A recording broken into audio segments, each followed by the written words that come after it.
All right, welcome back, guys. It's Worldly Wednesday. So what better time than now is to actually play some more Distant Worlds 2. Now, I did actually stream this a little bit yesterday on the Slytherin channel as well, and I'll be streaming this again today on the Slytherin channel. I'll be pretty much trying to go back to back if I can from this stream to the Slytherin channel afterwards. So if you are watching this and then want to sort of continue on watching, I might just have a bit of a breather between this stream, and so I'll probably be here for about an hour and a half, maybe a little bit more than that, and then over on the Slytherin channel for another couple of hours. So that was my my plan for today. I've still got a croaky throat, so I'll see how I go. Now, I should just change where my head is. I haven't changed that over the last few days. Just bear with me. Just going to put it up above here somewhere. I should get a screen that has all of the optimum positions for the talking head for different games. With strategy games, so much of the real estate on the screen is taken up with different things, and with Distant Worlds, the only real safe spot is about where my head is. It sort of leaves at least all of the various buttons available to be then sort of pressed. Now, actually, another thing too, I've got to make a bit of a retraction. I thought this was somehow the 15-year anniversary. It's actually closer to the 16-year anniversary. I had it completely wrong. It's the 4 years since actually Distant Worlds 2 came out. That was yesterday.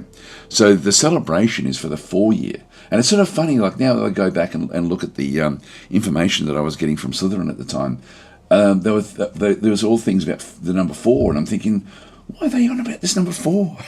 I had my maths wrong, I had everything wrong. Anyway, that's we'll just get that out of the way.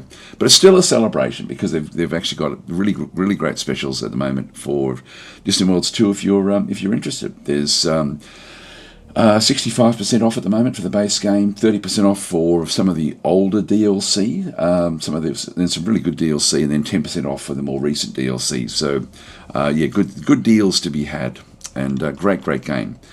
Certainly an incredible space simulator game. Like it's sort of it's beyond a game. This particular game. Anyway, let's just unpause. We're in the middle of now. What are we doing here? We've got advanced blasters, which I've already I've already crashed the research there.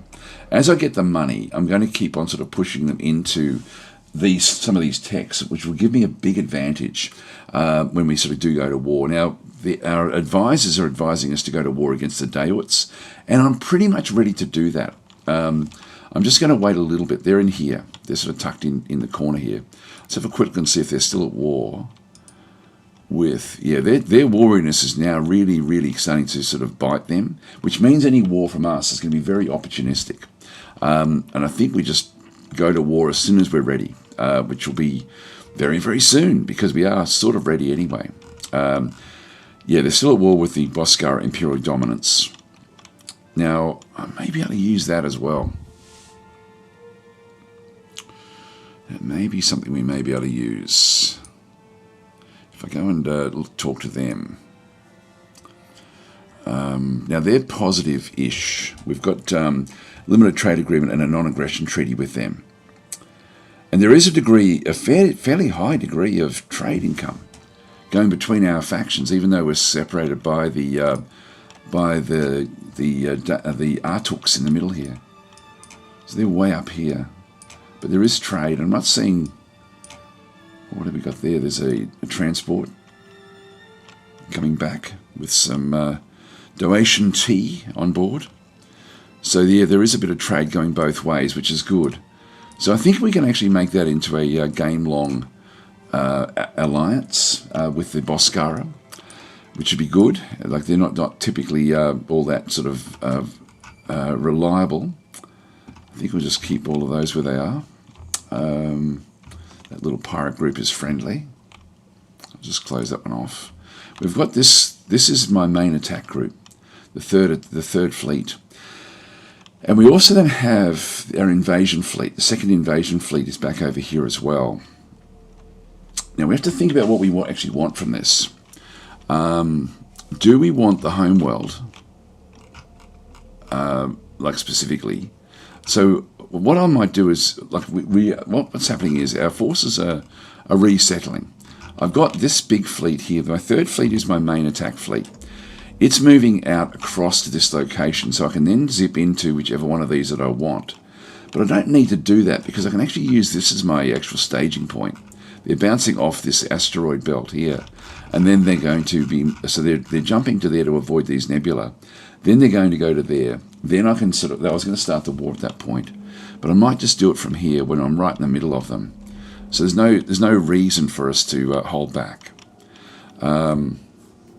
We've got 3,000 strength there. We're going to be hitting a little bit heavier than that, than the 3,000 that we see.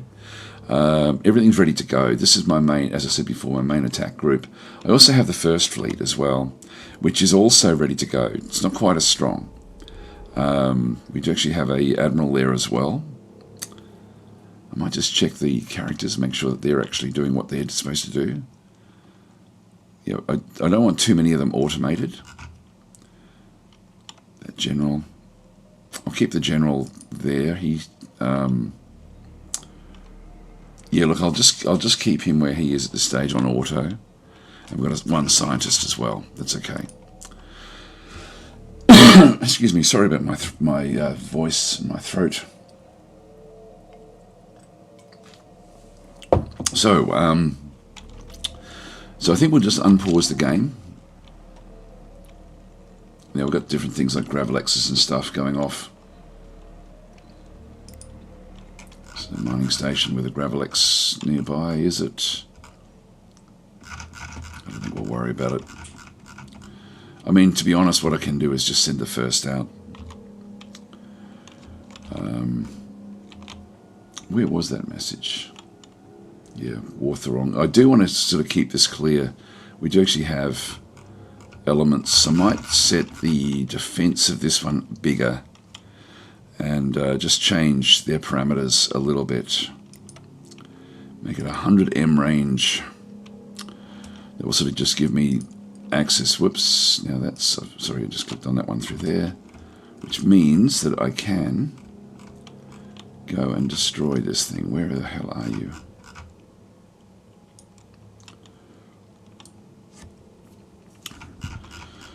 So we'll head across with our main group. And I'll wait for these to arrive. What I'll do is I'll just go and, sorry, that's the first. The third is back in here.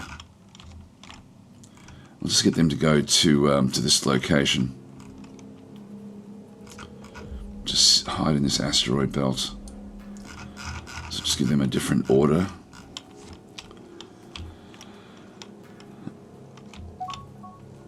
New mining station completed.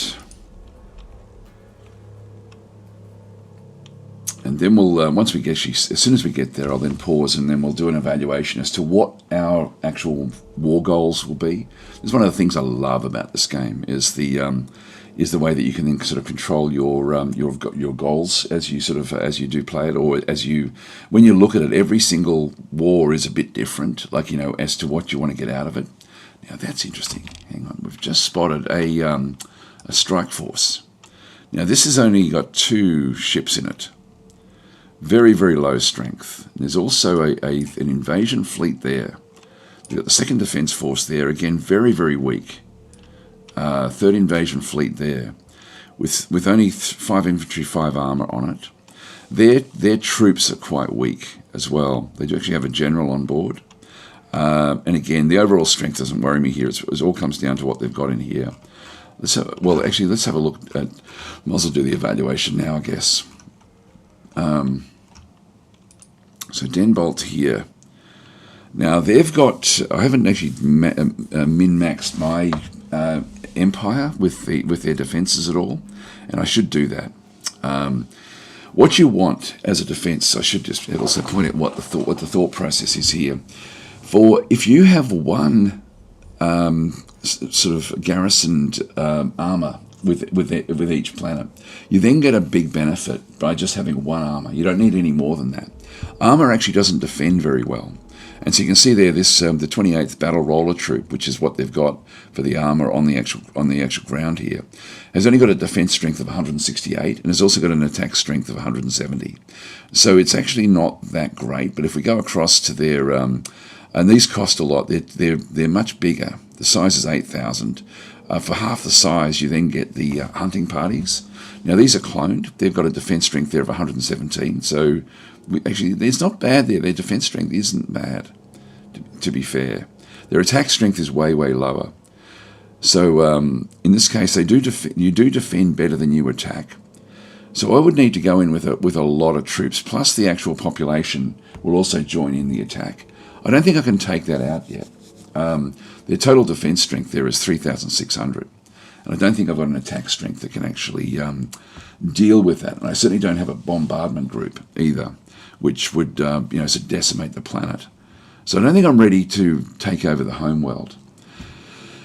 So I think that's out of the equation. With the money that we're earning, I can actually afford to take over some of the other worlds, and I can enslave them. We are an enslavement race. That's sort of what it's one of the things that we tend to do.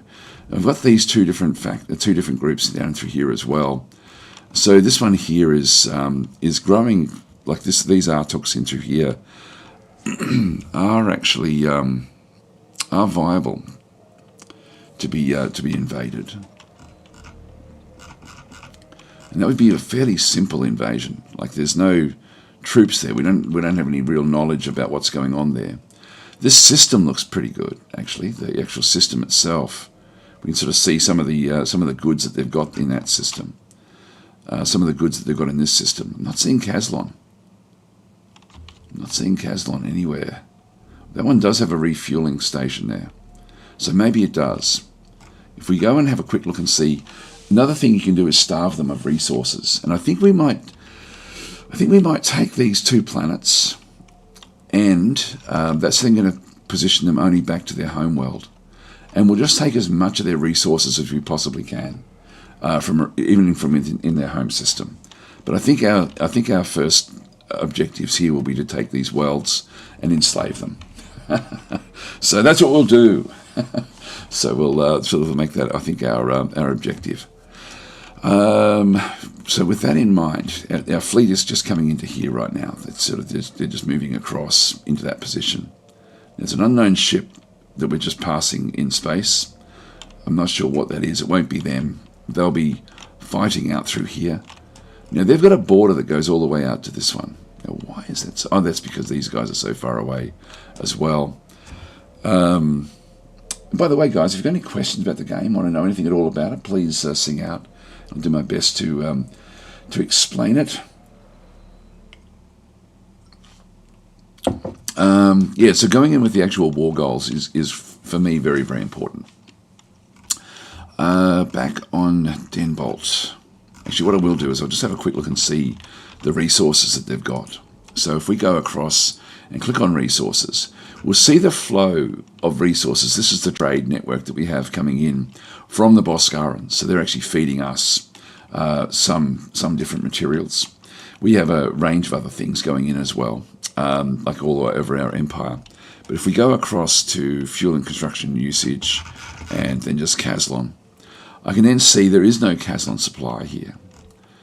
So really their Caslon supply comes from out here. Now, I'm not going to worry about taking that, but they do have one Caslon supply in here, and that would be good for us to take these worlds, take these systems, destroy everything in them. That will then give us all this border out through here. So we'll end up with the borders will then sort of change a lot. That will then isolate them to their home system. If after we've done that we're still at war and we need to do other things, at that point I'll then look to take over their gas mining in their home system and then whatever other resources we can find. If we go to the luxury resources, if we just go to luxuries, these generate a lot of money for you. And so this is now just all the luxury goods that we can sort of see in through here as well. And if I do it by, we got it by production shortages. Now we've got, so these are things that we want for ourselves. If I just go and click on each one of these, there's one up there. Now that's actually where there's also fuel.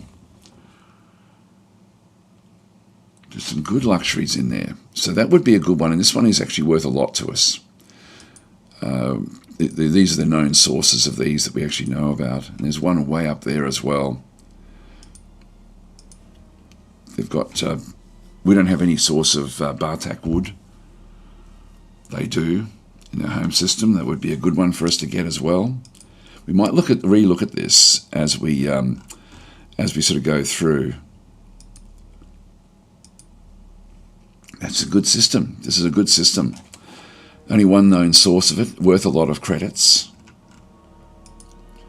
There's another one there as well. Only one source of this, worth a lot of credits.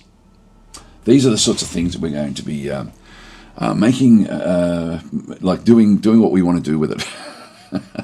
What I might do is I might wait for that to finish off this one, then bring this one up as well to start the assaults back up this way. I don't think that they can actually hurt me very much at all. So I think that with their war against the Boscara, they're going to be struggling a lot. What else have we got there? Actually, we've already got one source of that one. Gravelex Crystal, we just find that as we go. We've got the ones that we actually have sources of, I won't worry too much about. And then we've got all these unknown ones that we just don't know about. So we're just not seeing those. I can sort them by the value as well. Like I can actually just go to the demand from the highest. So again, we've got nothing there. Yep. Again, they've got luxury goods up through here. So I think we might look at trying to secure as much of these as we possibly can. So we'll come back to that.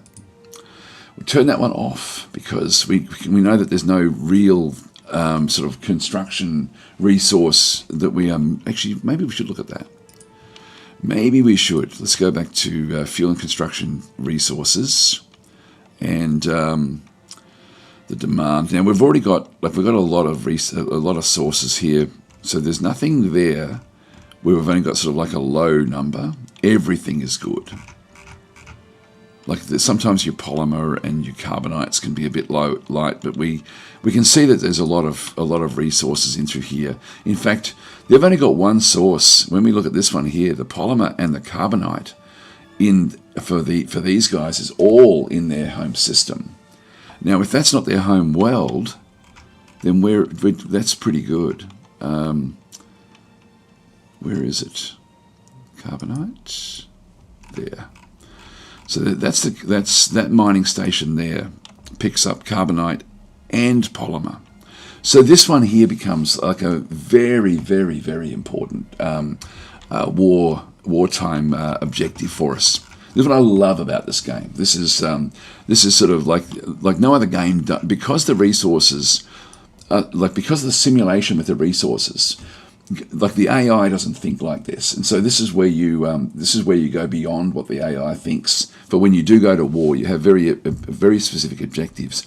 It's almost worth just cornering that market as our actual objective and not taking these worlds. But I think I'll start with these worlds and then look to take these as soon as we have these worlds. So we'll sort of rip these out as we go. Thought I just saw a Boscaran ship. There it is, unknown ship. Yeah, so there are Boscarans down this way as well with their ships.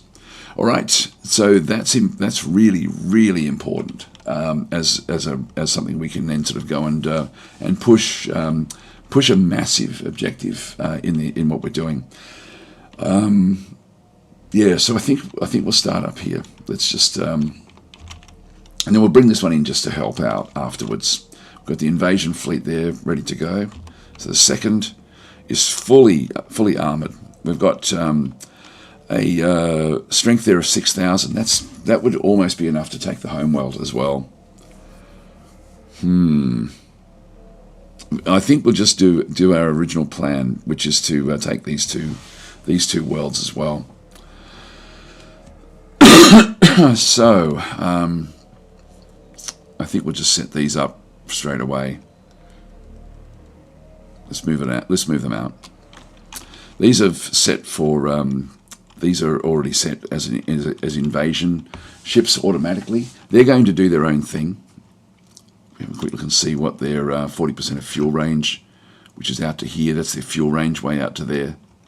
So they'll look at anything in this system. It'll be interesting to see what they actually decide to do, but I think I'll actually just send them in.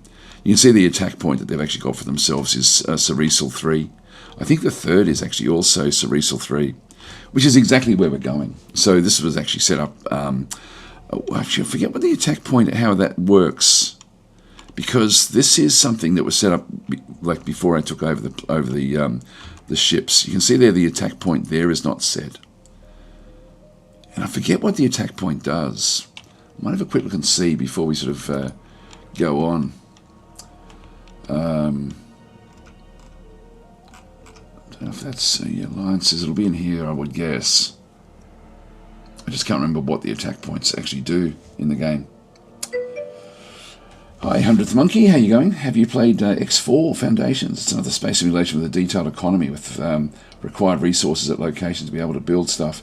Yes, I've seen it, but I haven't actually played much of it. I started to look at it. I looked at it after, God, what was it? Homeworld 3, I think it was. I was really disappointed with Homeworld 3, and X4 looked like a really, really good sort of alternative to Homeworld. So I was keen to play it, and I just never really got to it. So there's too many games, way too many games. And so anyway, we got, where did we get up to? Diplomacy, economy, exploration, migration, mining. There's no wartime down there. Game screens. Let's get rid of the concepts. Construction, diplomacy, military. There's the different templates and things.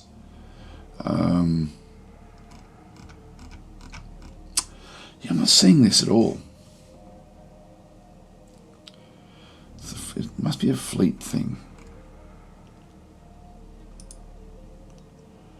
Fleet list, templates. There's just too much information for it to happen. I think it's an AI where you can set, I think I can actually go, for example, and click on this location. Long right click, set attack point for the first fleet, so I can actually tell the AI what I want it to focus on. If I want the AI to sort of, but I've got other ways to do that as well. Yeah, so I don't know. I'll maybe even look that up, actually. I'm actually now so intrigued to find out something I actually don't know about the game. Just let me Google it. Distant Worlds. By the way, guys, 65% off. Incredible Distant Worlds 2. Attack point. Just see if there's any information online about it. Here we go. So this is in the Matrix forums. So it's a manual, the guide, and even Google Stream. No one's have any idea what this is and how to use it, including me. I'm trying to get my idiot admirals to group and attack all at once. Okay, attack points allow you to mark enemy targets before you begin a war. Once the war commences, those fleets will try and destroy them, then attack targets within its engagement range or other attack points. All right, so it becomes the initial ones. So this is 3 ways to use attack points. First, the specified attack point for fleet centers their engagement range on the attack point when at war. Oh, centers their engagement range on the attack point when at war with the target. They will engage threats and other potential attack points in that range, and any attacks in that system will happen to be at any given time. They may also be assigned specific missions by overall AI command, including in your empire. If enabled, that falls outside their normal independent protocol. If we can test that, second, they will prioritize their designated attack point. That doesn't come close to a direct order to engage the target. It may not even engage the designated attack point at all, with reasons from lacking fuel and refueling locations, blah, blah, blah. But they will also coordinate with other fleets, sometimes incidentally. Yeah, this is really good information. I think that undesignated attack points do not get the same treatment, but I'm not sure about that one. Side point, fewer assigned manual missions is better for automation. It can't anticipate your actions. Yeah, there we go. Yeah, the AI has questionable assessment of how powerful its target is relative to itself. This point has been touched on. Yeah, okay, so this is a year old, this information. That said, I must emphasize that fleets will actively reassess the situation I've made many hostile fleets that I have eyes on. Yeah, blah, blah, blah. When it comes to automation, fight to the death. This is good. Third method of using attack points. The list of targets can be used to prioritize them. So specific mission objectives can now be made, like bombard, invade, etc. These are effectively attack points and threats. Okay, list of targets can be used to prioritize. Okay. All right. So the ones that so this is to help the AI. Threats can be targeted automatically when they are detected en route to a station or colony. Yeah, okay. So as far as I know, threats will not be. Yeah, okay. This is good. I've only skimmed it. That's a great answer. What an awesome answer. Where's the thumbs up? That's not it there. I would give that one from Night Skies a massive thumbs up. That's and some of these guys, like I know a lot of these guys, and these are people who play the game a lot. So that was a great answer. Awesome answer. All right, so I might just leave that there, but that's that I can test it now, because what I can do is I can actually give it, and so I'll give this a test. Let's go and change. We won't see it if we go back to the second fleet. It's too big for us. Like it'll flick across here. That should then change to that location when we're at war. Let's go and change the settings down to 50M. So this is now outside of the range. So it's now inside our territory. Let's test it, see if it works. So I'll leave that on automatic. I'm going to wait until I actually arrive at the location at the Selenos system, and then we'll start the war. Wait for everyone to arrive. There's someone way out in front.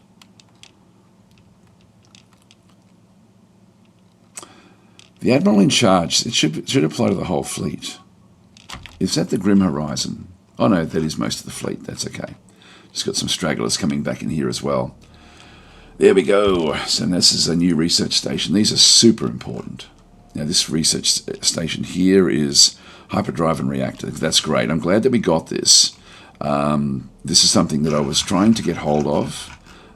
This is going to be we're going to lose this if we go to war against the humans. And we've also got the Wekaris out here as well. So this ultimately is going to be a difficult area. So let's get this little pocket under our control 100%, so that we can then switch to the other side. We also have Gizarians out here somewhere, which we haven't found properly yet. Actually, what I might do is I might actually go and I'm not happy with the amount of exploration that we're doing. Let's just go across to, before we sort of do anything here, ship construction, build orders, and I'm just going to go down to exploration ships and just get myself maybe another 8 or so. So we'll just go and click on that one. They're going to be building them everywhere. This just shows me where they're going to be built. We'll purchase. That's done. Actually, while we're here, construction ships, let's go and get a couple of these as well. 3 of them. We'll purchase those as well. So you can see one, like these are our home systems, and then one way up in here at Indara. Purchase, done. Fuel tankers, no. Everything else is fine. Everything else is fine. Okay, so that's good. We can just right-click on that one. I always get nervous before a war starts. I wonder why. Now these are going to have to clear the way for the group. The third is still just got another group coming in. So we get everyone here. Here we go. So we've got our advisors are saying, it's now time, guys. It's time to declare war.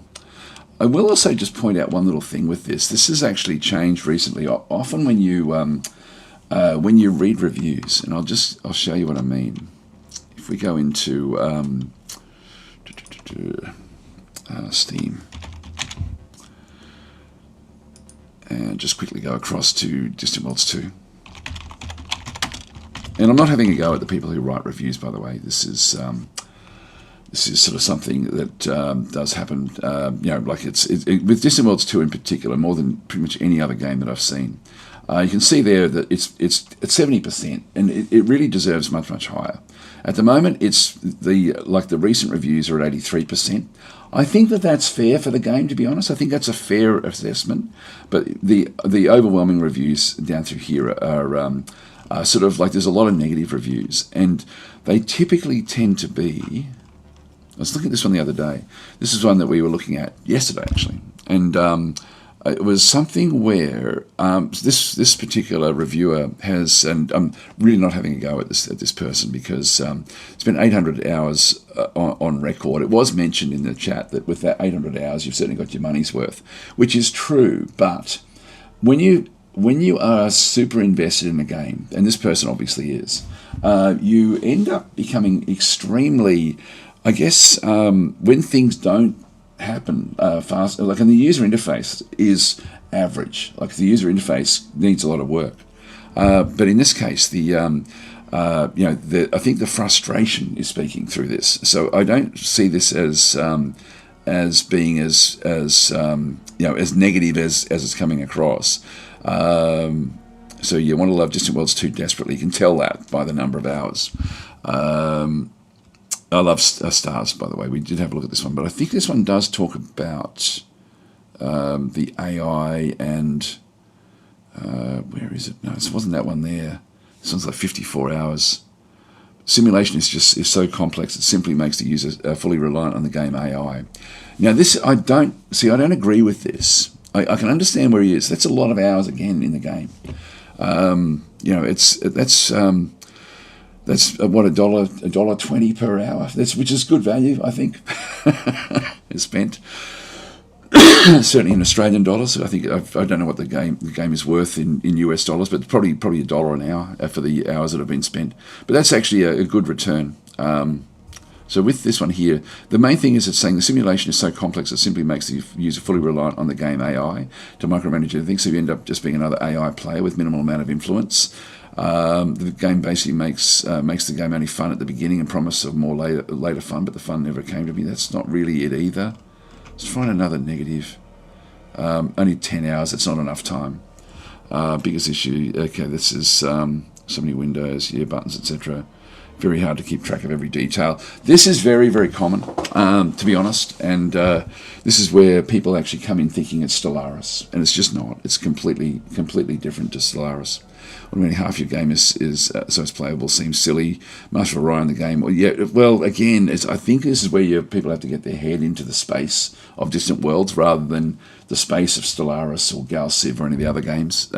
It's a very unique game, and the biggest thing I find with people who are trying to actually wrestle with the game is that the headspace is not embracing the simulation. It's fighting against it because in all the other games they've got a much higher level of involvement because all of the simulation elements are abstracted into global resources, for example, and that's not the case in Distant Worlds.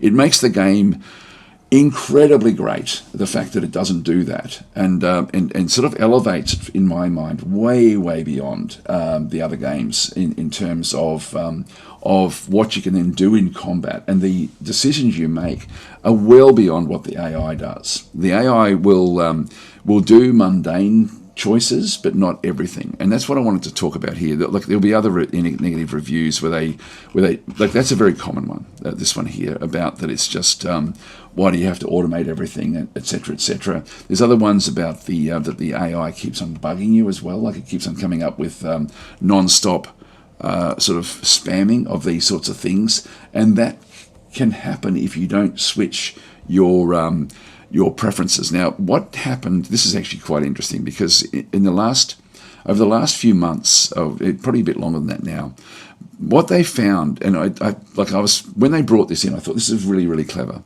But what the game has always been that if you get sick of these, you can turn them off basically by going down to the policy settings and changing your automation levels. Now, there's a lot to look at in here, like a hell of a lot. you do get used to where they all are and what they all do.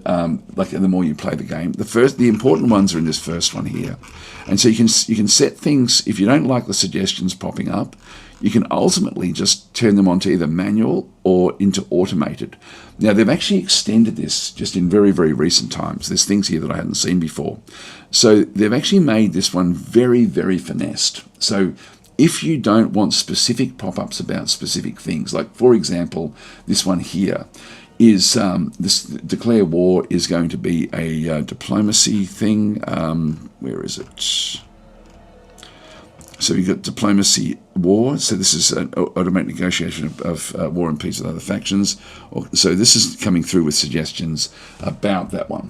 But I can make that one manual. If I'm getting sick of these pop-ups and I just want to just make it, I can just make it manual, or I can just do automated if I really want the AI to just declare war, at a whim. And again, this is how you can play the game. You can play the game where you are instead of being the government, you can play it as just, for example, the fleet commander, and actually have the government decide what wars you're going to go into, and then you decide what your fleets are going to do. That could be a fun way to play the game, like where you essentially have got to take a secondary role to the AI.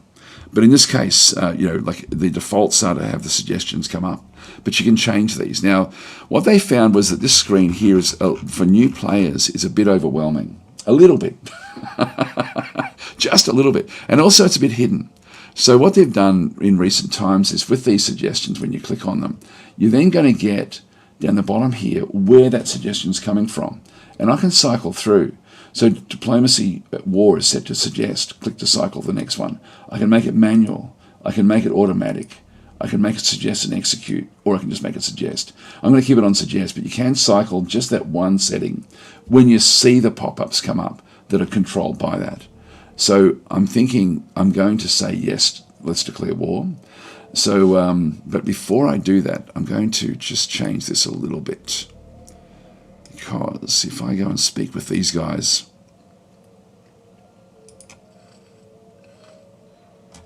there's nothing much there that we can do. We've got limited, we've got restricted trade agreement. I don't want to go backwards. The free trade agreement, we need to improve our relations a lot with them. So we just go, never mind. Let's negotiate a deal here. We've got an unknown empire that they're in contact with.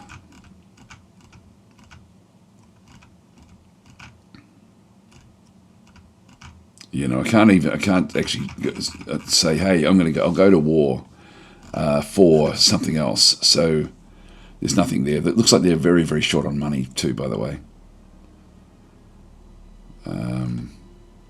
Yeah, no, that's okay.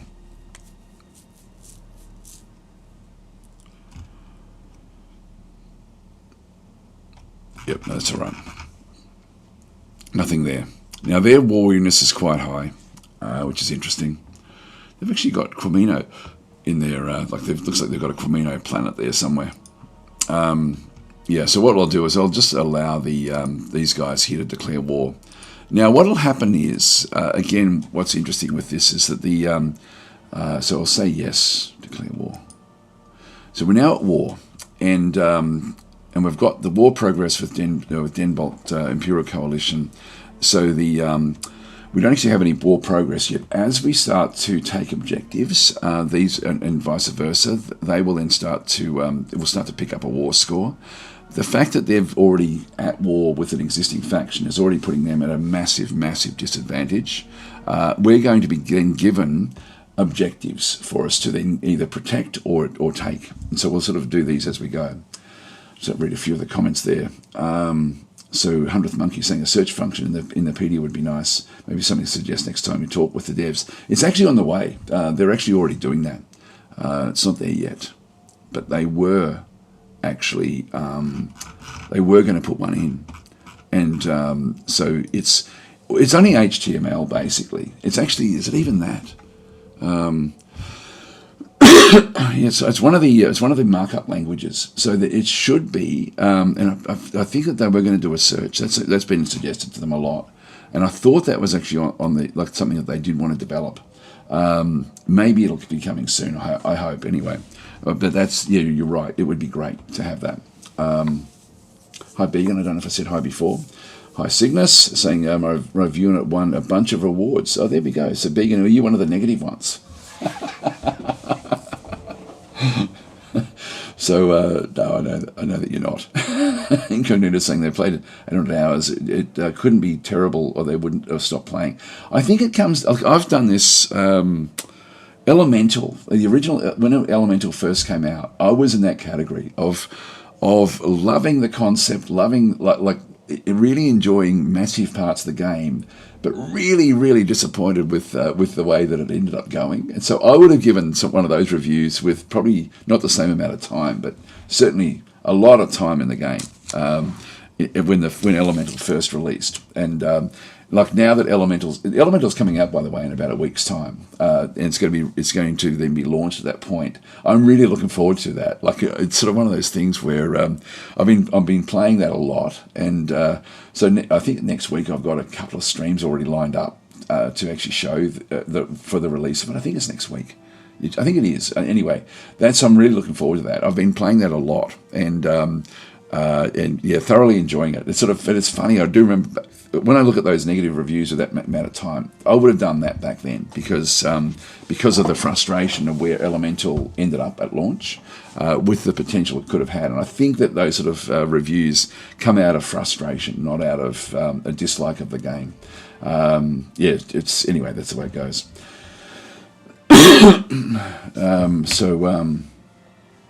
So Began saying not one, but was given the awards. Okay, that's cool. 100th Monkey saying just Mods 2 replayability is fantastic. Definitely got plenty for my money in the game. Yeah, it's great. But that doesn't mean that there aren't problems with it. Absolutely. From my perspective, the main problems are lack of info about the many mechanics and the user interface. Yes, I agree 100%. 100%. There's a lot of little user interface things that if you don't know that they're there, if you don't know how to use them, there's nothing on the screen that tells you what they are. The big one is actually something that I had really pushed hard for. It's like ever since the game first released, which was to have a ruler tool, so you can actually go and measure distances easily. To figure out like how far away things were, like particularly for colonization, and also for jump distances. Like if you had to try to figure out, can I like. For example, this fleet here has got a jump range of, it'll be the same for all the ships in the fleet. We'll just go back to the third fleet, grab one of these ships, and just have a quick look and see. The Velocity Drive has got a jump range there of 130 m. So if I needed to think, okay, look, not that this isn't a good example, but if actually colonization. I've got a colonization distance of 150 m. It may be that there might be a colony outside of the range of any of my planets. So, for example, from there out, I can colonize anything within 150 m. Now, I haven't even discovered half the planets that are within that range of that particular planet. But let's just say that I had. There's no easy way to see what that range actually is. I hope that they flesh this out even more. But you've got to know to press the Alt key. There's nothing on the screen anywhere that actually shows you this. And I don't think there's even anything listed in the Galactopedia about it, but when you press Alt, you then go into displaying distances. And then you've got to know that you've got to then left click on a location, and then you get a ruler that comes out that then sort of shows you in like 0.1 m distances, like those little pips that you see are 0.1 distance away. So you can then sort of start to see, like this is 100 m out to here. My colonization range is 150, so I can sort of see out through this side. But it would be really useful if there was like a ring, like a very, very faint ring of the distances as well, like every 50 m or so, just so you can sort of see, or depending on your zoom level, what you can then go and see. So, for example, I could from here I could settle anything inside those ranges, but I can't reach that one. So that would be outside of my colonization range, which would then make me think, okay, look, I can set up something else in the meantime to an outpost to then be able to colonize. Let's just say there's a really important planet, but you'd need to know that you've got to press the Alt key to do that. And again, there's those sorts of little user interface things. They're in there, but you need to know that you can actually use them. I find that tool so useful at times, and but it's not part of the game. It's sort of like a hidden part of the game. It's also like, in fact, it was only yesterday that I really. I used to go in and if I go back to the Third Fleet as an example. So these guys have just arrived. With the it does sort of show you things like, for example, you've got the freeform view back and through here, where you do actually have the tab view, the top down, high angle or low angle with different views that you actually have. The default being B. If I click on B, I don't get to be able to push it around in that rotate around the Z axis. Like if I press B, I'm stuck at this angle, which is the default. So the default doesn't actually allow you to change it. But if I do click on that, change the view to freeform, like with tab, I can then go and do that, which is not a big deal because it's shown there. But what people may not realize is if you do I always forget which way it is, but if you do a Shift B with a ship selected, I'm now in bridge view of that ship. The trouble is that I can't rotate anything. The camera view is locked from that particular ship. I'm now looking out at the asteroid belt. And this can be an interesting way to play the game. But what I didn't realise until yesterday, I don't know why it's taken me this long to figure this one out. To go back out of this one, I just press B again. I can also go Shift T, which is trail. So I'm now, again, I can't rotate. And this is another little thing. I really wish that these bridge views and the trail views would actually be better formatted so you can still look around, but you can't look around there. But there is a way around that. If I just go back and press B again, if I then go back into here and press tab, so I've got the actual view there. And then if I go and press L, I can then lock the ship down. With the ship locked, I can now zoom right in and essentially get my trail. But I can now rotate around. And so as the ship moves around, I can now, I'm now locked to the ship, exactly like if I was in bridge view. So even with that not selected, I'm still, I can move as soon as I move off. I'm then out of the WASD keys. I'm no longer locked. But as soon as I press L, I'm locked to that ship. I can then let go, and it'll still. Oh no, it's not doing it now. Looks like I've got to have the ship selected the whole time. All right, well that's probably as I do like not having the when I'm in that sort of mode. I don't like to be seeing all of the interface sort of areas, but that's certainly I think better to have that and be locked in, so you can at least sort of see what's going on and just put up with the border around there. So it's certainly a nicer view, and you can certainly get a better perspective of the battle if you do lock in like that. So no matter what I do, I'm locked in on that ship until I press WA. Even with WASD, I'm not doing it there. I've got to click off the ship, and then I can move away. Yeah, that's how that one works. So that even just that lock view is interesting. Another thing that's not shown in the game is that I like to always try to orient the game to the galactic north, just so that as you guys are watching it, you're comfortable with it. But if I start to move the camera around, it can end up with all sorts of different angles, and particularly if you are in that locked view mode, where you end up in a battle where you're sort of looking in the opposite direction. You can sort of get close to the galactic north, but if you press Shift and then Q, you can then sort of switch around to go in 45-degree areas. And E as well. So Q and E will actually then allow it just with the Shift key. But again, it's not really shown in the game as something you can do. I don't know if it's in the keyboard shortcuts with that one. But it's just, it's sort of funny how it works. Now we've got enable all pop-ups. Can't miss a single one. Yeah, micromanage everything, says Tom. That's too much.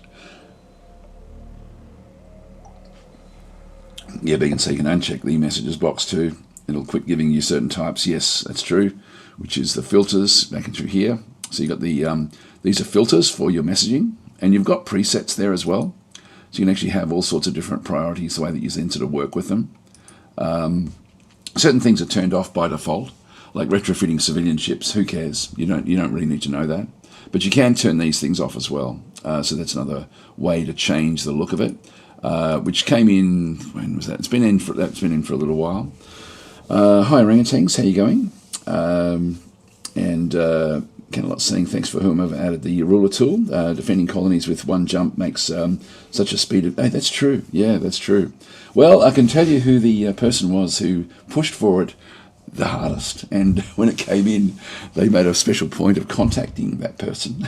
That was me. That was me. I was pushing and pushing and pushing for that, but it's not actually. I wish it was a button on the screen, and I wish it was a little bit bigger than what it is. But it's certainly, it was put in as a like to keep me quiet, I think. I think it was. I think they found they could make that ruler tool fairly quickly without actually making it into anything too massive, and so yeah, that was just to keep me quiet. So and it worked, because that was my biggest gripe about the game, and so I would be very, very vocal about the need for that particular tool. So just wish it was more visible on the screen. There's certain things I wish it would replace some of these, for example, which we just don't need. All right, so but I didn't code it, but I certainly pushed for it. And I remember when it first came in, there was one of the devs of the game actually contacted me and said, "Oh, you're really happy with what we're adding right now." Anyway, yeah, so orangutan saying should be easy for the devs to fix, but probably not a priority, to be fair. Yeah, I'm in the beta group. I don't look at it all that often at the moment. I tend to try not to sort of see too much about what's going on with the future development of the game. I just like, until things are close to release, then I just want to get a feel for how to play it, just so I can present it. But I know that the actual approach that they have, they've got a massive to-do list of what things, ranging from bugs that they're trying to fix through to user interface things. It's surprising when you see actually what they've done with the user interface and user experience.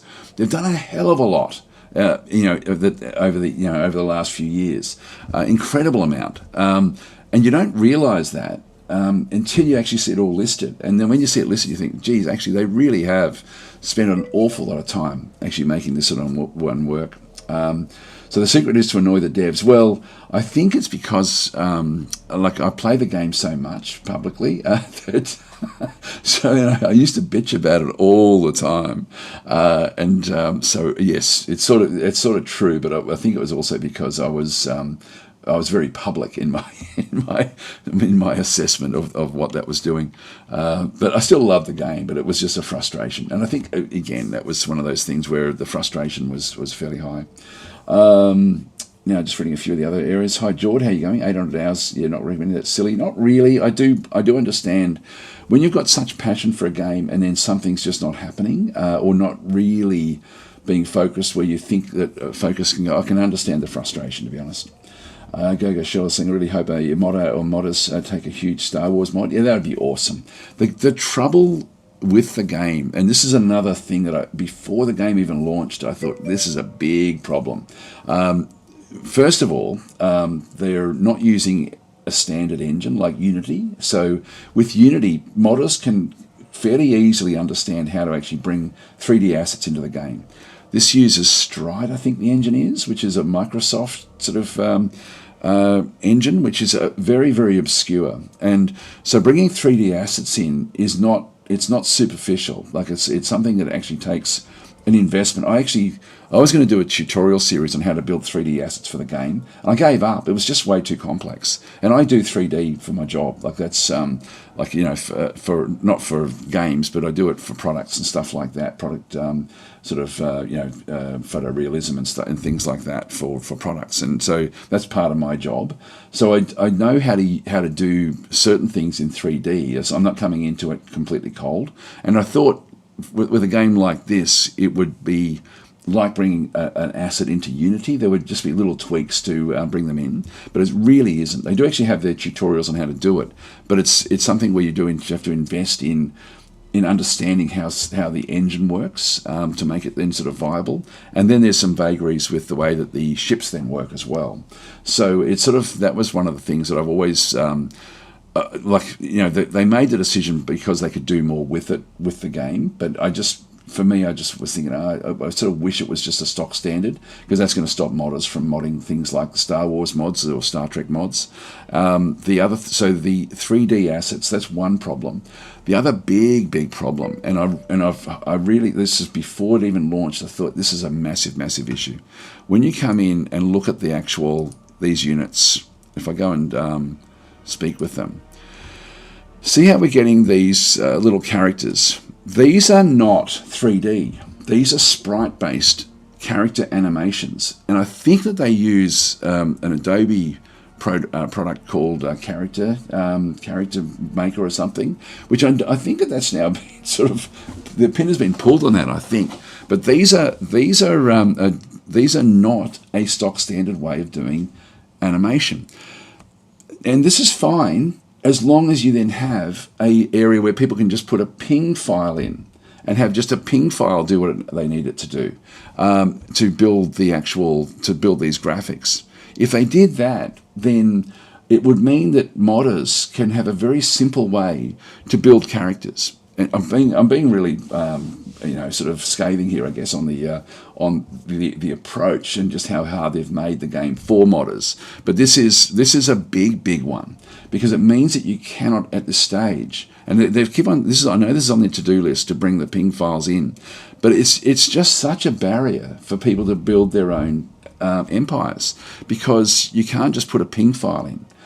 Most modding starts off with placeholder ping files at least, and then maybe down the track, maybe years down the track, they then may look at building character, like the actual characters like this. But these are sprites. These aren't 3D. These are not, so this is completely different yet again.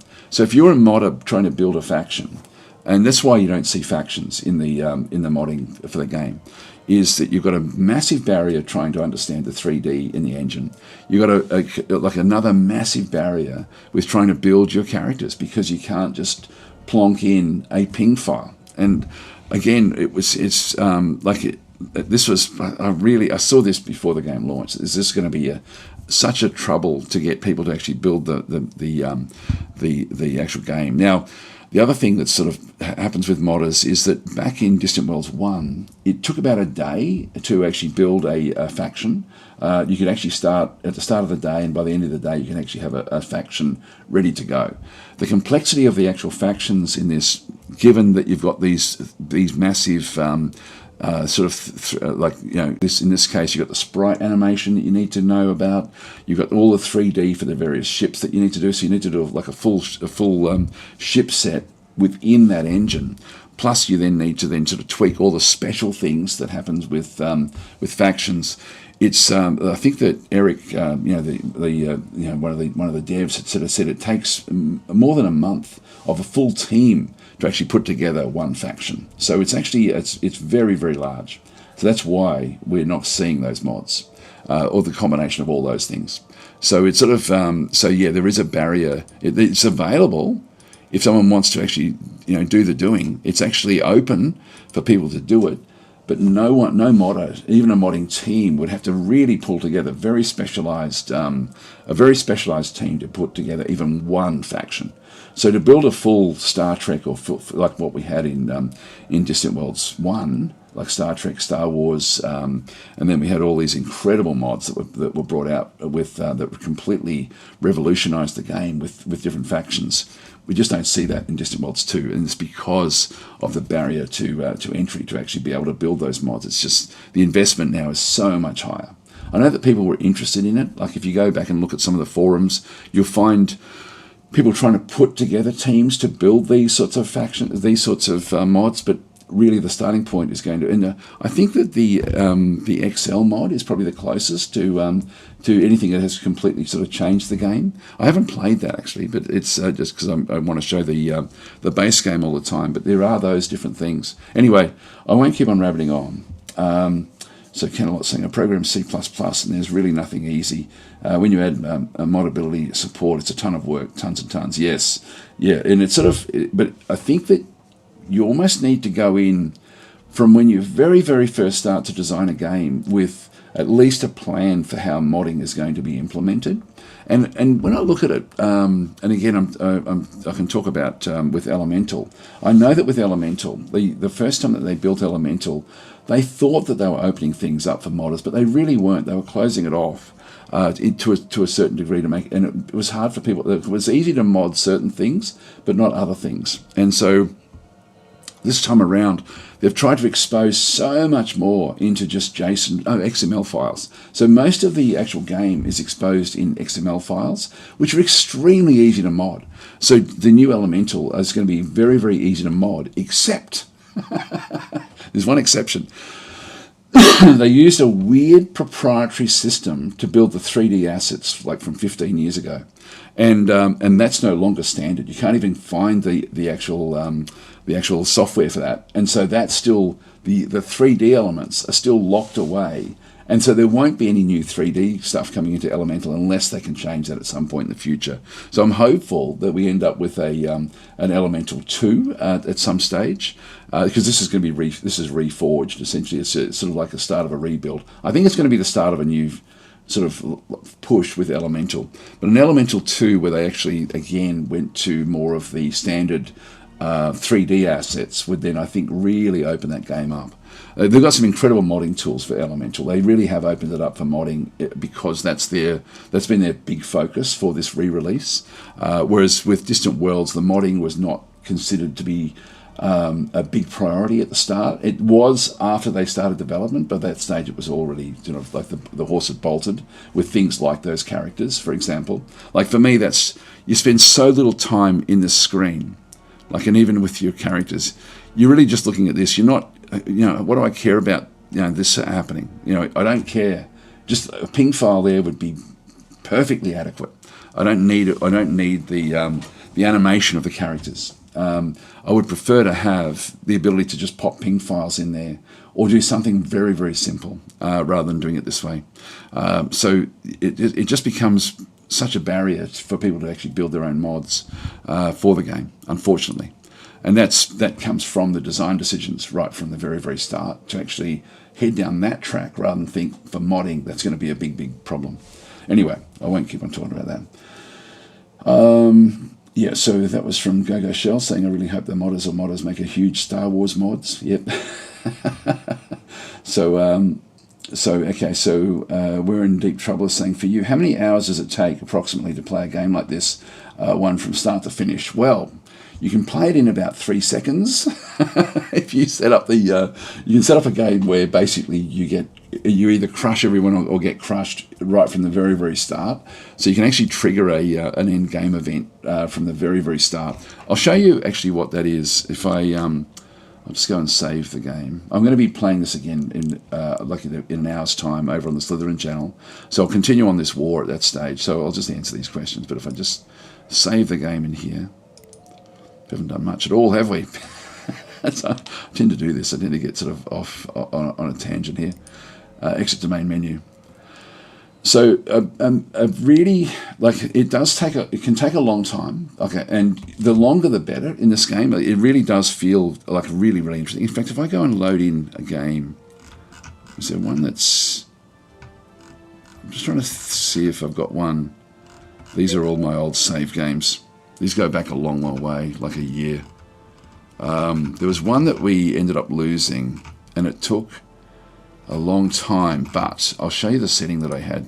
If I just go into start a new game, when you go in, the size of the galaxy matters a little bit, but not as much as you think.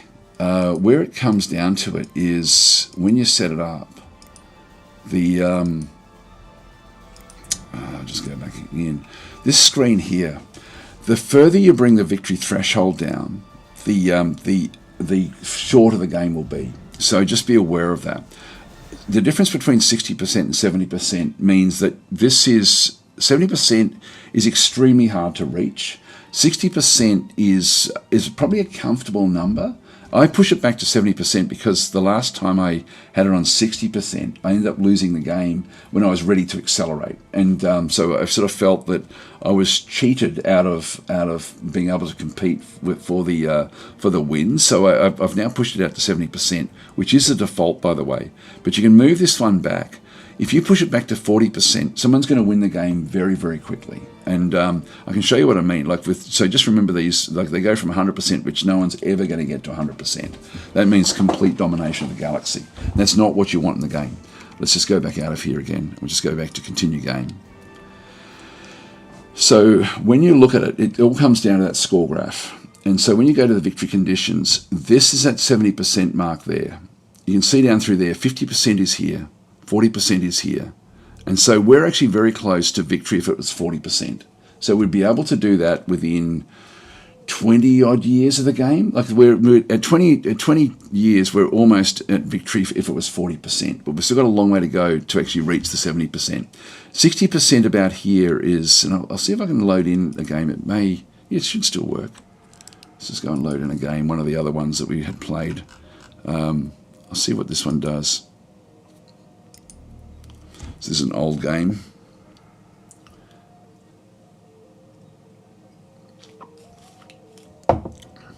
Yeah, so this is late game. So we've been playing for 100 years, I guess, slightly over 100 years, I think, in this case. I think we started in 2750 something. So this is 100 years in. And look, I play with the game on pause a lot. A lot of people play the game at high speed. I don't. I like the stories that develop. Have a look at this one through here.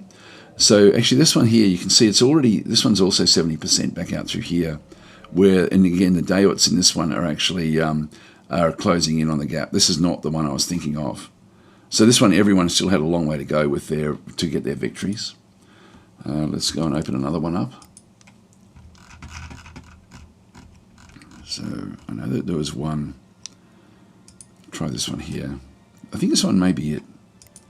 Had one that I basically ended up starting to get strong, but then I just wasn't actually getting there. So this one here is, about 70 years into the game, I guess, 70 game years. Again, I've seen everything in the game.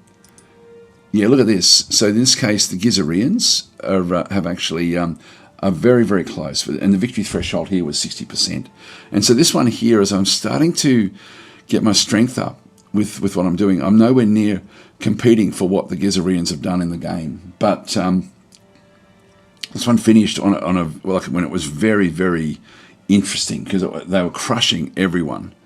So they just ran away with the game. But at 60%, they got there pretty quickly. Now that doesn't happen all the time. 60% is probably a good setting, to be honest, if you want something that's not going to go on for too long.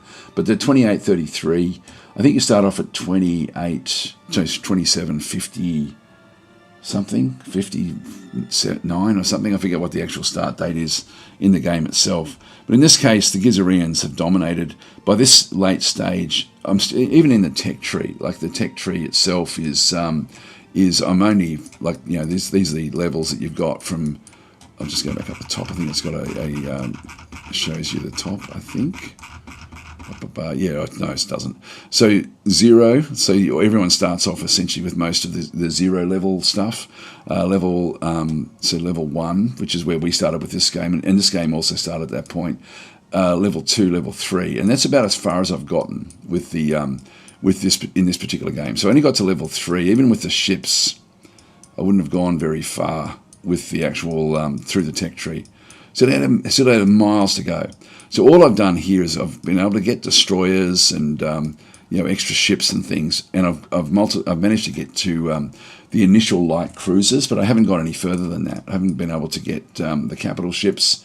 I've got them in the list, but I just haven't got there yet. Dedicated carriers, we're miles away from those in this particular game. So that one I didn't go very far down the tech tree at all before, and then lost that game. But this is where the game it's so different every time you play it. It's just brilliant. It's such a brilliant game. Anyway, let's go back out and load in our actual game. So that was. Yep, that's okay. I'll just go and load that one. And here we go again. So Tom was saying, I always set it to 100%, but I don't care about winning it or not, just playing till things get stale. I know, it's sort of, that's what I mean. 70% for me still gives me that. It's so hard to get to 70%. That other game, the Gizareans may have got there. I don't know. They were sort of accelerating away, but I was starting to build up enough to be able to challenge them. It was a really, really fun game, that one, I've got to say. That was done as a long series here on Twitch and YouTube. Anyway, let's continue on with where we are. Now I'll just go back and make sure that we're facing north again. All right, let's get our team ready. So we're now at war. Now we're seeing different ships moving away from here. We don't know what they are. They've got a holiday palace there. Yeah, we're not seeing the actual ship itself, but there's a collection of ships that I can't even see who it actually is. Now, when we go to war, we have different things that pop up. So accept war mission to research new technology. It's wanting me to research the enhanced shields. So I've got to try to get that one done by when? I'm not sure what the date is. I might as well accept it. And again, I've got war missions down through here. I can change the settings for those if I'm wanting to. I'll just go and accept that. So it then comes up as an objective. So I can just go back into our research tree. Now the interstellar destroyers would be fine, but let's just go to shielding. So just jump to the shields. And so it's wanting, was it enhanced shields? Through that one there, 4 years. Just see what the others are. Talos shields. Actually, what did it want? So it needs enhanced shields. So it's just going to be the next edition of the Corvidian shields. So if we go back into the research, again, just click on shields again. So enhanced shields is what it does want, which will just upgrade the existing shields that we have. So I can't get these because the shield research is outside of our area of expertise. We don't actually have enough research knowledge in shields to be able to then go and build these other ones, the Ducalos or the Talos shields. But I can certainly grab this basic one. So I'll just go and build that one. I can pop that one up into the second tier. I have to wait for this one to finish now because I've got a crash research going on with that one. So we're still a year, nearly 2 years away with that one. Then I can halve that if I've got enough money to then try to get that one as well. I think the war will be over by that stage, so that one probably won't kick in. But look, I'll still pop it in there. Quite often they come up. This is a good way for the AI to push a message out to you that they think that something is lacking in what you're doing, and that's what they're thinking. I'm just going to grab myself a drink of water. Be right back.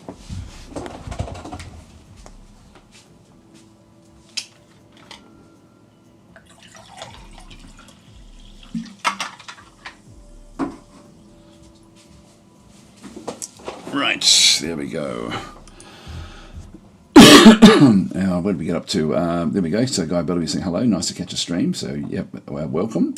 So the amount of time it takes to play out a game, that was the original question. It really does vary. Like, as I said before, you can actually, if you put it down to 40%, it's going to take a few hours maybe. If you push it out to 60 or 70%, you are looking at, oh boy, how long would I have spent on that one? I would have thought I probably would have played that like just once a week, maybe twice a week, even for months, like for maybe 2 or 3 months, just coming in and just continuing on. So if you're playing it every night, that would be probably like about three weeks of playing it consistently. So a long time to play with the game. And the thing with the game is it doesn't get stale because and I don't know if you guys agree, the ones that do play the game a lot, but if you the game has always got something that it's throwing at you, not in a random way though. And so, like, even as we speak here, in fact, I'll show this with one of the other games that I've got. I won't do it on this one because I don't want any spoilers. Sorry, I'll just go back out and save the game again.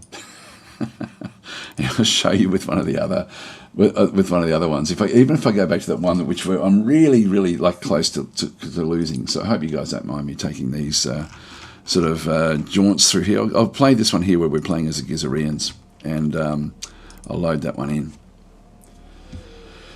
Every faction plays uniquely as well, so you've got like a lot of replay with every single faction. So when we have a look at this, like the galaxy itself is like, it looks like, wow, this is, everything is done. There's nothing really that the game is going to be throwing at you anymore. It's really just coming down to faction versus faction. This is the furthest from the truth. Now I think I had turned off the Shakturi invasion in this particular run. And I was sort of hoping to rely on federations, which is, if you don't have the Shakturi playing, you can actually then form your own federations.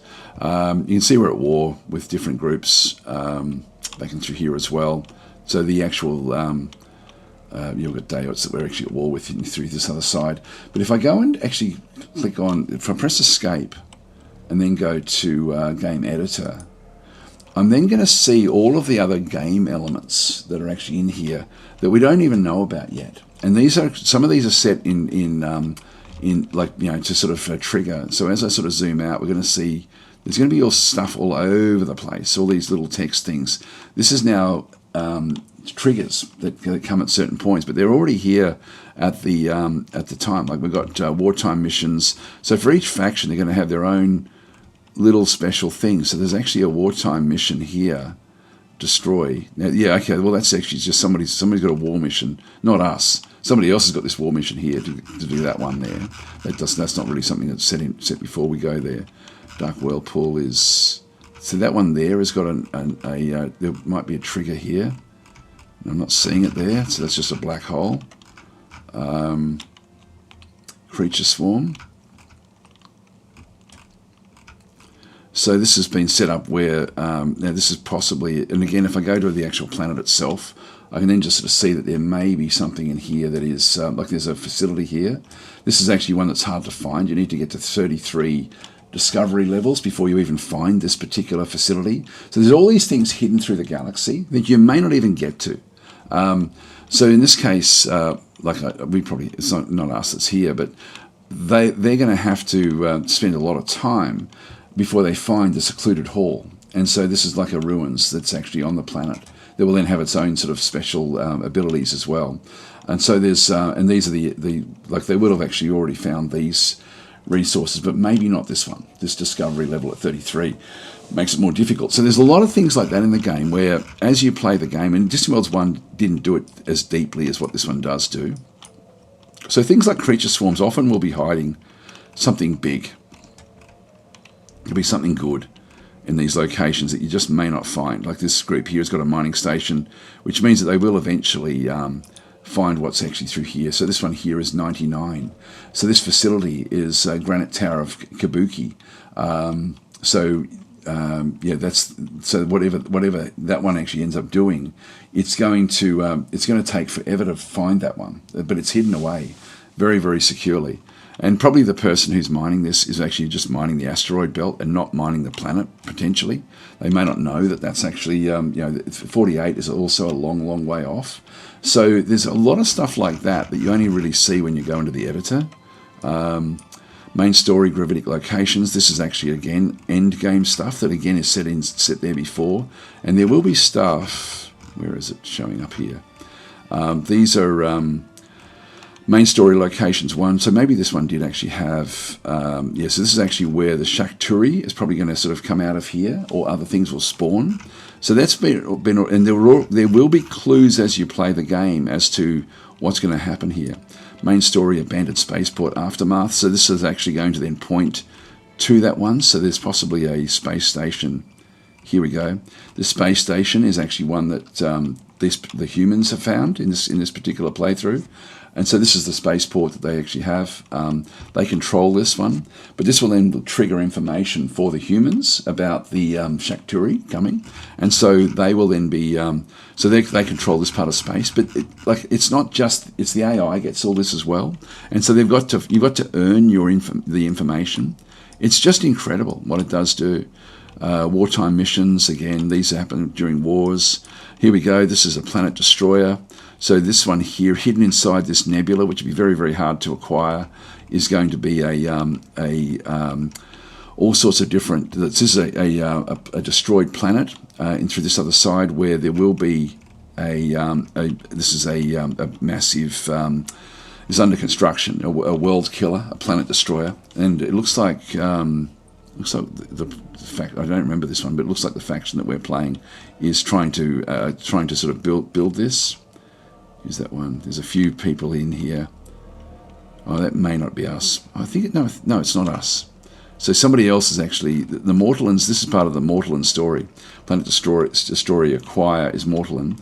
Planet Destroyer Acquire. These are story events that have been set up in the game before it starts. And the game that we're playing will be full of these as well. We just won't know where they are. These are hidden away. It takes a lot to be able to break into this nebula. So there's a whole lot of different story events there as well. There we go. Here's the Shakturi entry event. It's a main story Shakturi event. So you can certainly sort of see the way of doing things. So they're going to come out of this particular gas giant, or close to this gas giant. So that's going to be where the Shakturi will arrive, inside that nebula. The Mortallans here are going to be in trouble when that happens, unless they can get to that. Let's get hold of that planet destroyer in time to be able to then sort of get the strength that they need to be able to then sort of go and do it. You've got pirate ambushes, all sorts of stuff. There's just heaps and heaps of stuff. I don't know if there'll be another Shakturi event back over here somewhere. Got debris fields, which would have been already found, I would have thought, so there shouldn't be anything left over here. Someone would have found the various ships that were inside this location. Was that it there? Yeah, that was asteroid field and debris field. There's just a lot that goes on outside of just the game. So the AI is all playing with exactly the same rule set you're playing with. But what they do have is that there's all these other things that are sort of there from the start of the game, which and who knows who's going to get what. Main story locations back in through here, gravitic locations. These will often have hive ships in them. A lot of these, I think, in this game may have been destroyed by now. Yeah, we're seeing the again main story gravitic locations, which will again give clues about the Shakturi when they do arrive. It's an awesome game. God, it's awesome. And the other thing you can do here, which people may not be fully aware of, you can actually go to the various empires as well, and play as them. So you can actually switch teams if you wanted to do that one. You can't play as the gangsters, but you can actually sort of go across there. But you can go to other empires, for example, and then just go and play as them, and then just start to see it from that area. We then get a whole lot of different stuff that then comes up with the information that we've got. We're now back in the game. We only see what they would have seen, so we're now back outside of... we are seeing all of this because we're aware of it, because it's late game, but we can switch across to different factions as well. Anyway, that's... I'll just exit the main menu again. There's so much you can do in this game. Yeah, so Chris Blader saying, I just found Death Star ship-like, and I blow every single enemy planets. Yes, you can sort of... It's so wildly unbalanced in its potential. It's an amazing game. Like in the game that I've been playing as the Harkonish, we happened to stumble upon a debris field very, very early in the game, which then gave me the most powerful carrier in the game, which allowed me to then dominate militarily in areas that I shouldn't really have been able to do. And it was good fun, but again, it's just completely... Like, everything just comes out of left field with this game, but not out of... It's all there, it's just how it sort of then develops, which is great. Prophet Joe saying, personally I have 400 hours and I've never been able to get close to finishing a game. I've only finished a couple and always a loss, basically. I've never been able to finish one unless I play it with that number way down low and give myself big advantages.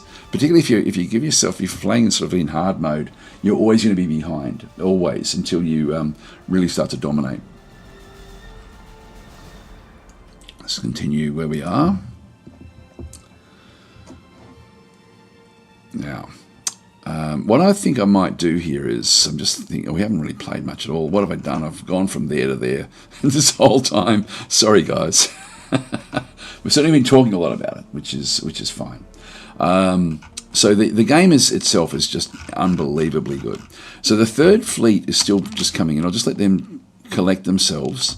Now we can start to hit the war. So we've got one war mission. We'll get a couple more as well. And by all means, feel free to sort of say no, not interested in doing that one. Like, they may ask me to invade like the home world or something, and I don't need to do that yet.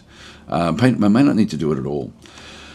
So let's have a look now that we're at war. If we go to the second, look at that. Look at that. So Sarasil 3 is the attack point, and our operations now are from that point, not from the home world. I love that. I didn't know that's what that did. So that is awesome, actually. That is so cool. This is still set for automation, so that's why we're seeing this. It's going to do, it's going to be doing invasions of anywhere inside that circle, which means technically we've got now. This is a 50m range. I can actually go and have a look to see is the Sarasil is the home world. It's right on the limits. So that ship can now decide on its own to go and do missions anywhere in that area. If I was, and this is big for me actually, I didn't realize that's what this did. You can get like a raiding fleet and give it a home base inside the enemy territory in a very, very tight area by using this attack point. That's massive. I didn't realize that's what that did. That's really, really cool. Really cool. And we'll see also with the third, which I've got on manual, if I go and change that to back to being an attack fleet, it's also going to be centered from Sarasil, which I wouldn't have noticed because I would have assumed, oh yeah, it's over here somewhere. But it's actually from here. So, but I'll just put that one back to manual. So we're going to manually control the third fleet, and I'll bringing the first fleet back again. They're going to be finishing off this. They are in here to finish off that Gravelex, which was just causing an issue. This is a very, very important system because we've got Zentavia fluid in through here. So we've got like a mining station. And if you've got, like this one, we have actually found everything. Our exploration level is complete. So it's completely, and we did actually find a granite pillar of Warathong through there, which was not of really any great value to us. So that was one that we did have to sort of discover. Right, let's continue on. So in our game, there's, like we haven't gone anywhere yet. We've still got a lot of discovery to make. So it's very, very early on. We're about 25 years in, I guess. Maybe close to... Oh, I don't even think we're 20 years in. I think we're maybe sort of like 18 years into the actual game itself. So I'm going to get the third fleet to... And I'm going to start to manually figure out what I wanted to be doing. I don't have any assault strength. So what I need to do is I need to come into the locations that I'm going to find important and destroy them. Now, this is where we're going to be wanting to make sure that we end up in control of this one. So I want to destroy the spaceport to start with. I'm just going to go and tell these guys to attack the spaceport.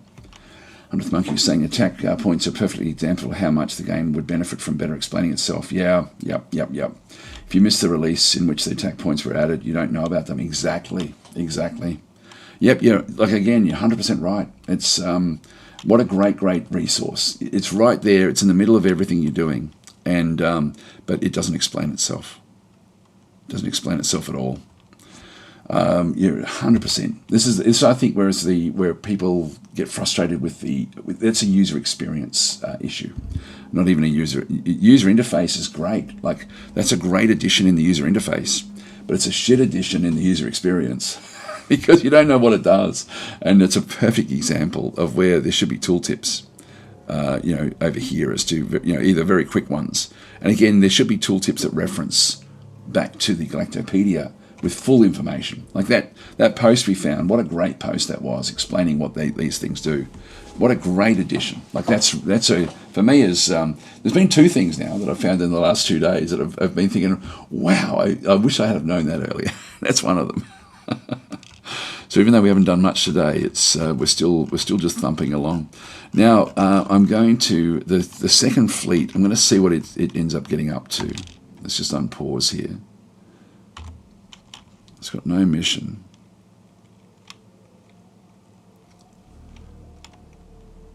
Now this is I'll just pause this.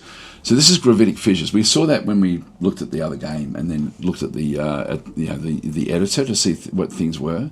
And so research at Peringius 1 in the Peringius system has revealed some interesting details about the strange gravitic fissures located there.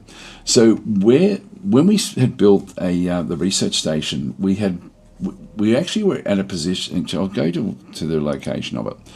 This is one that we had only just built. And we've still got this planet in through here. We know everything that's actually in through here. There's nothing special here. But we're inside a nebula, like not a nebula, but there's gravitic fissures at this location. And eventually, if I unpause the game, I'm going to see little lightning bolts everywhere.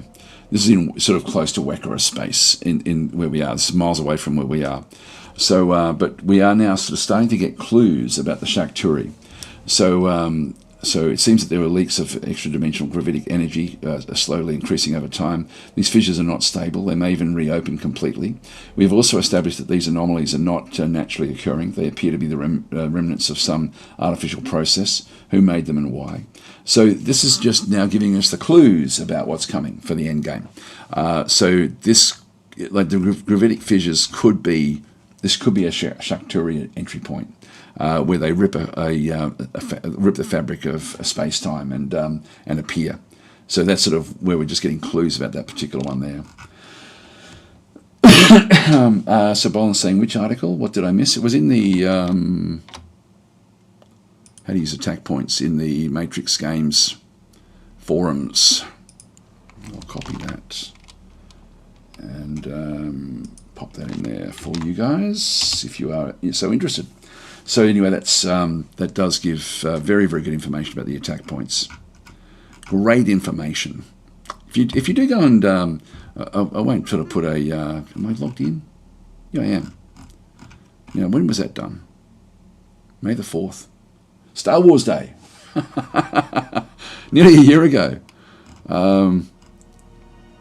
Yeah. Anyway, that's awesome information. I won't just spam the thread there, but God, that's good. It's really, really good information. Actually, I will. We'll just quickly do it. I think I can do it. Yeah.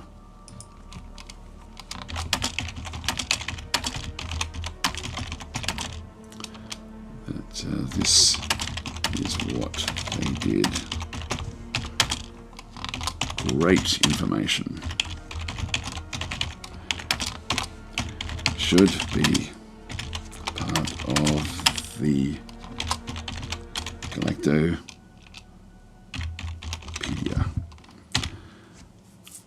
Submit. There we go. So we've given our feedback. All right. So that's all good.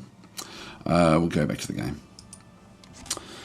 But yeah, that's really, really cool information that really the game should sort of know about. So this is miles away from where we are. So if the Shakturi arrive in here, it's a fair distance away from us, but it's not too far. Like if we have a look at the galaxy, it's pretty central. Actually, they're more likely to start on the edge somewhere. They've nearly gotten rid of all of their viruses, the plagues that they've got running around the place. I did want to look at the second again. So we've got no mission yet. Okay, now it's the second invasion fleet is now saying, hey, I want to do something. I want to go and invade exactly the target that we had set for it. So in this case, it's now finding its own targets within that range, which I'm happy with. So yes, assign that mission. So they're going to go off and prepare and invade that one. We might have a look at that one. What I might do is I might take a bit of a breather now, and then I'll come back onto the Slytherin TV channel. So I don't think anyone's streaming there at the moment.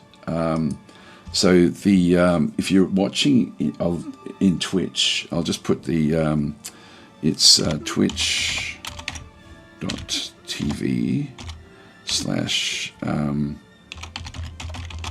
Slytherin TV. I'll just pop that in there. I'll just copy this and put it into YouTube as well. So I'll continue this one over there.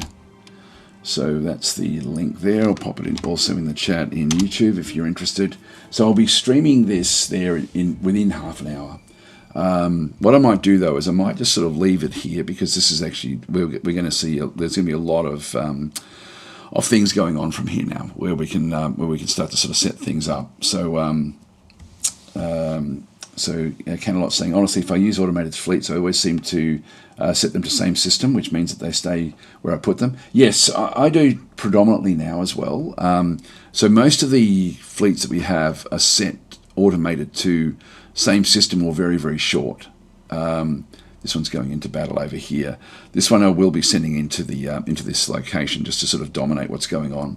I'm expecting. I've got these little defense fleets, and they should be enough to turn away any invasion fleets from these different areas. These are set to same system. So if I go through all of the different fleets I've got, the first fleet is hang on. First fleet is manual at this stage because we're taking the Gravelex. Second is set to invasion, but only within that range. Third is also manual. But then the others you can see are just the same system. Like this is a little circle around the actual system itself. So they'll just help with the invasions there. So that's the fourth. The fifth is going to be same system as well. Sixth is out here. Same system. Seventh. These are just small fleets just to help things out. Same system. Eighth is also same system. So these are all just set to defend the systems that we actually have there. And that's all I've got. They're the only fleets I've got. So they're all just set the same system. But you know, depending on what you're doing, and particularly if you're playing as a Daots, which we've got a big advantage in hyperspace. We can actually, and we've got long range scanners now, which will be built. I don't think we've got any that have been established just yet. We only just got it before this one, so no long range scanners have been placed. But we're going to be able to see what's going on very, very soon in this game. Anyway, guys, I think I will. Let's give me 20 minutes just to have I'll probably come in a bit earlier over on Slytherin TV as well. So I'll just have a bit of a breather, just give my throat a bit of a rest. And yeah, so we went. All we did was move from here to here. But we've set up. We know what we're going to be doing in the war. We know what our plans are. We know that we've got like specific location, so I'll act out as many of those as I can over on the Slytherin channel. But I'll be playing this one probably whenever I can this week, just because this is the celebration week for Distant Worlds, and it is 65% off right now. So so now Boland's saying once I have faster drives, I usually have some on 50M or 100M, and critical ones same. Yeah, that's sort of what I'm doing here. I'm just wanting to really protect against invasions while I'm building up these planets. These planets can't protect themselves all that well just yet. So we're just sort of letting them, you know, sort of just have a small fleet just to push back against an invasion.